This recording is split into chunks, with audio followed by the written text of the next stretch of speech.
Hello everybody, this is the Vikstrand and this is the extended review of Alien Resurrection.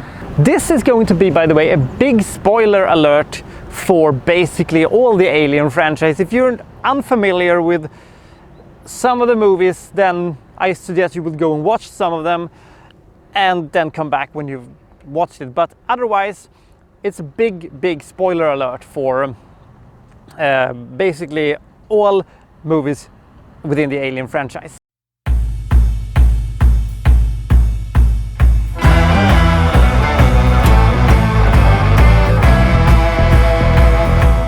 Why Sigourney? Why? To me, Alien 3 had one of the most perfect endings of all time. Ripley falling down into the molten lava kind of thing, taking with her the alien queen and embracing her as she falls down and, you know, evaporates basically. And that is how this franchise should have stayed, burnt up and dead. But they brought her back. Sigourney Weaver really didn't want to do this movie. She said no multiple times, and she said, and was pretty honest about it, it was when they dropped a truckload of money in front of my doorstep and I said, okay, let's do it. Because frankly, if you were offered $11 million in 1997 money, nonetheless, that's about $17 million in today's value, I guess you can compromise with your morale in that case. Now, I don't want to criticize Sigourney Weaver for taking the role. She does whatever she wants to, and for $11 million, come on, you would do it too. I'm actually more blaming 20th Century Fox for this one, because when they paid her this amount of money, that means they also cut off some of the budget for them, so they couldn't do the grand vision that Jean-Pierre Jeunet originally had for the movie. So we suffered because Sigourney Weaver became so expensive, so the movie suffered for it as well. But I can also imagine that that Sigourney Weaver said to herself, how many times in history is a 47-year-old woman offered $11 million to star in a big budget science fiction movie as the main star? Not a lot of times, I would say. Fun fact also, second billing was actually Winona Ryder, and which means that there were two women on top of this movie. I think that was kind of fun. Also the fact that the 20th Century Fox refused to let Joss Whedon have his will and have a female villain, because they thought, we can't have three women in the same movie as, you know, the main characters. Nobody wants to see that. Stupid. Joss Whedon. Now, it is not a secret that Joss Whedon wrote the screenplay for Alien 4. You know, the dude that made that really underground indie movie that nobody saw and nobody talks about. Yeah, that's the guy. He said that everything that happened after, you know, he'd done his script was basically wrong. It was wrong casted, it was wrong directed, it was wrong shot, and it's wrong edited. He said that his is sort of intact, but it has been mistreated severely. Because mostly he blames Jean-Pierre Jeunet, who took his very tongue-in-cheek humor with the, you know, sort of fun space adventure with the space pirates and turned it into a more serious movie. My question is, Joss Whedon, have you actually seen an Alien movie? How much tongue-in-cheek do you think an Alien movie can survive? Stupid. I think actually you could have made a movie about space pirates and, you know, zaniness that they're having with your tongue-in-cheek humor, and it could have been called something else, not just Alien. Oh, right. His original idea was basically to have Newt as the one they cloned and that they extracted the alien queen from, but that presents a bit of a problem. A, she didn't have any, you know, alien things in her. However, it could have been a nice opportunity to, you know, recast Newt as in a totally different actress who could have, you know, made the role hers and being the strong female character instead of Sigourney Weaver, and we would have been fine with it. Alien 4 didn't need Sigourney Weaver. It needed a good lead, and it didn't need to tarnish the legacy of Sigourney Weaver's Ripley. But that's the world we have to live in. Also, it should be mentioned that his idea for the newborn was actually more of a big spider-like creature with red veins within a pale white skin, which was really very big, and it was apparently, you know, decided against it by the studio. You're gonna hear a lot about that later, by the way. I think that would have been a better idea, because one of the main reasons I don't like this movie as much as I would like to is the newborn. So we're 1 hour into the movie, and I think this movie so far actually was really, really good. I liked it despite its faults. I could, you know, overlook the strange things that's happening and the weird characters and how their arcs had been, you know, tarnished, but we still had a very fun and entertaining movie. And then the movie went into a weird place. Ripley falls down into some kind of gooey pit of some kind, where we see an alien queen, and we will get to that later. And this alien queen gives birth to a full-on hybrid of a xenomorph and a human, which turned into this fucking monstrosity. Oh god, it was just the worst. I hated it. I hated it, hated it, hated it. The design was all wrong. The actions of the newborn was all wrong, because they couldn't really figure out this was supposed to be some kind of a very sad character or total evil. So they tried to do both with those puppy dog eyes, and it just looked disgusting and it looked unpleasant. And sure, when it did evil stuff, you wanted it dead, but you also didn't really care about it because it hadn't been, you know, sometimes, you know, when you introduce something new, then very late in the movie, then it can go of two ways. It hasn't been earned, or it is such a huge revelation that you think, holy shit. But the newborn was, to me,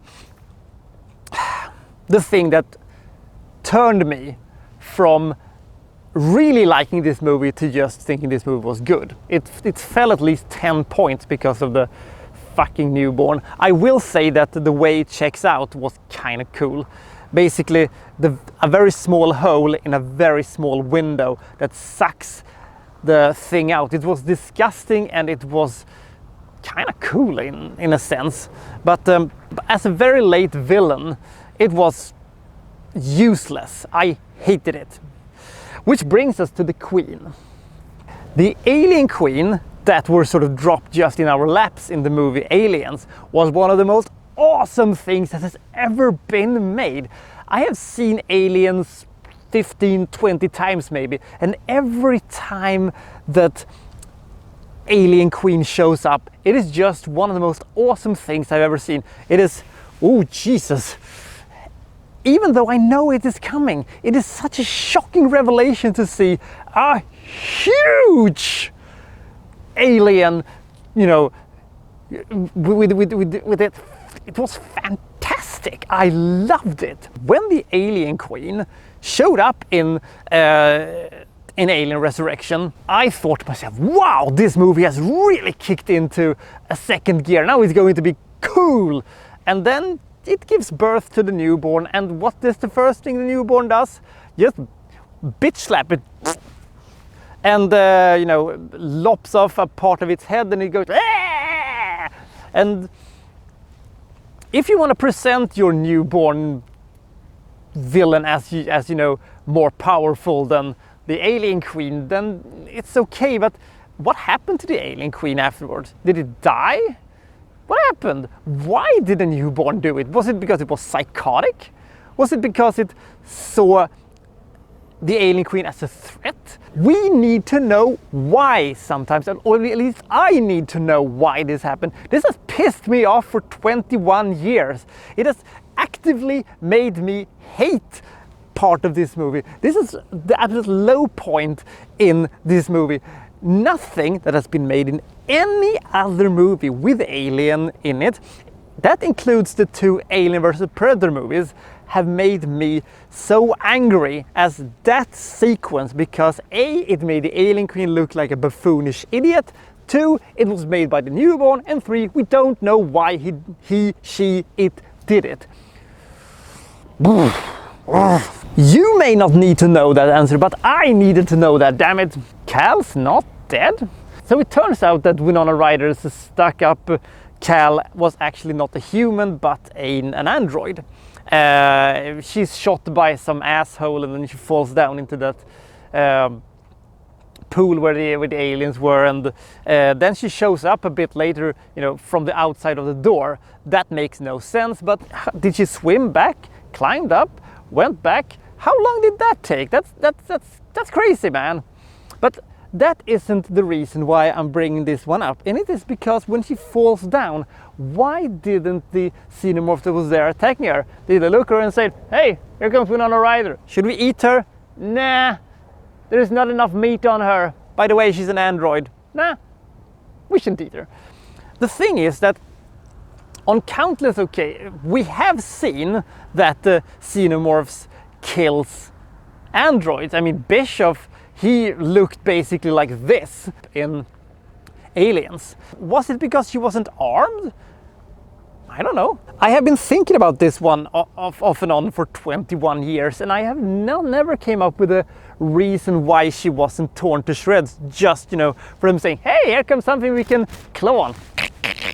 The hand grenade. Now, making the xenomorphs into digital characters, I understand why they did that in some sequences, but it still looked bad.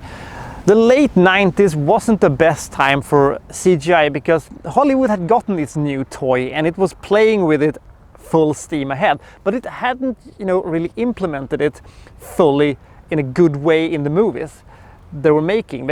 And slowly but surely this turned the movies of the late 90s into CGI fest with bad CGI, and in some cases it didn't matter because the story was good enough, but then they had, you know, bad CGI that just made me angry because it was so unnecessary. The hand grenade is a small sequence that is 2 seconds long, maybe 5 tops, but it has pissed me off since this movie was made.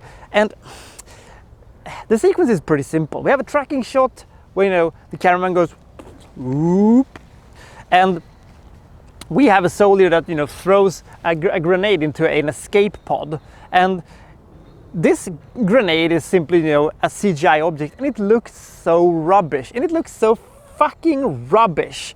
And the thing is, why do you have to do that? You know how that must have costed like a couple of $1,000s at least. Couldn't they have made, you know,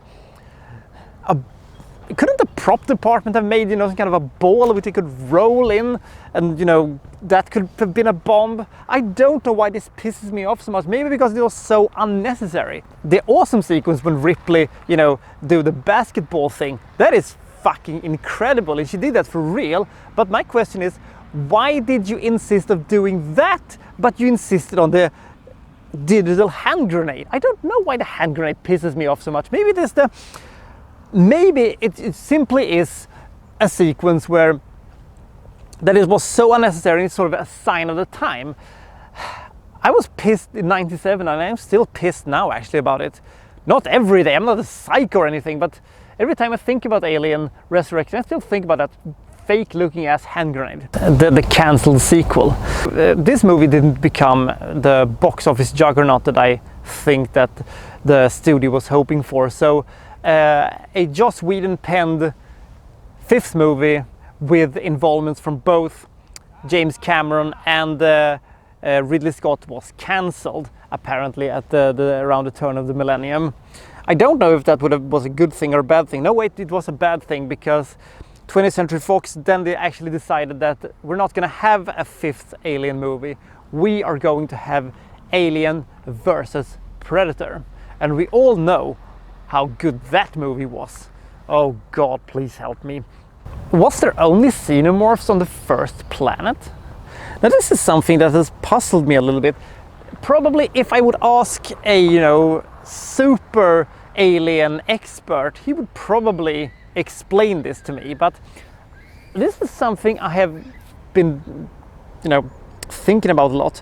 So the first movie, the Nostromo and its crew, lands on this planet LV-237 or whatever it was called, and they see all these eggs, and they see the pilot race guy and all that stuff, and they bring back the egg, and all that things happen.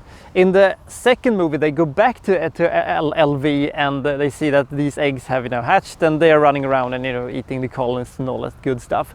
And the only egg that survived was the egg that was attached to the ship that they drifted around in Alien 3, which impregnated Ripley, and the whole thing happened with Alien 3. But my question is, it took these guys 200 years to clone Ripley. Why did it take 200 years? And also, isn't there xenomorphs on any other planet? It was LV-237 the only planet that they were at? Was that the only place? Ignoring the events that took place in Prometheus and the Alien Covenant, I've always been a little puzzled by the fact that shouldn't these creatures have a good ability to show up on lots of places? Why was it only LV-237 that could produce these creatures? I don't know if you understand what I'm talking about.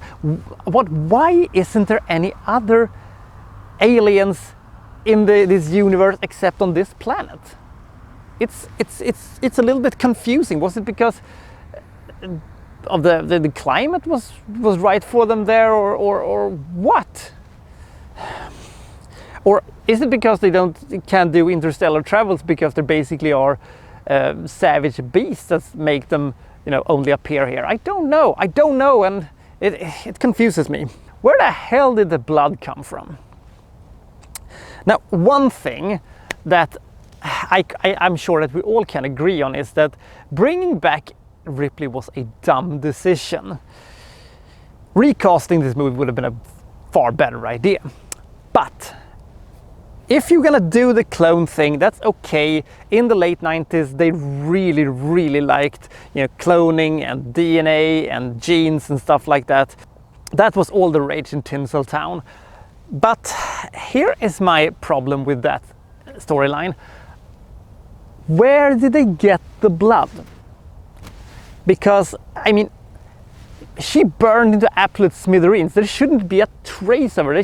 It would be impossible to find. Now, maybe it was, I've heard somebody says that it was because, she took a blood test or something like that, in the prison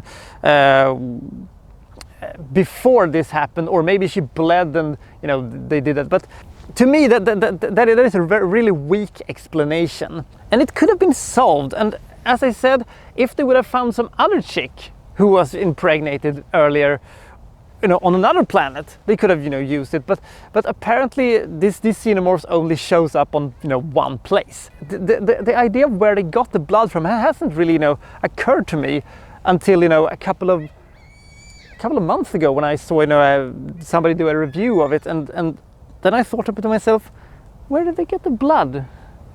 They never explained that. There is probably some explanation here somewhere, but I'm having a hard time accepting it. I don't know. That's I think that was all I had to say. To me, I still have hope in the Alien franchise.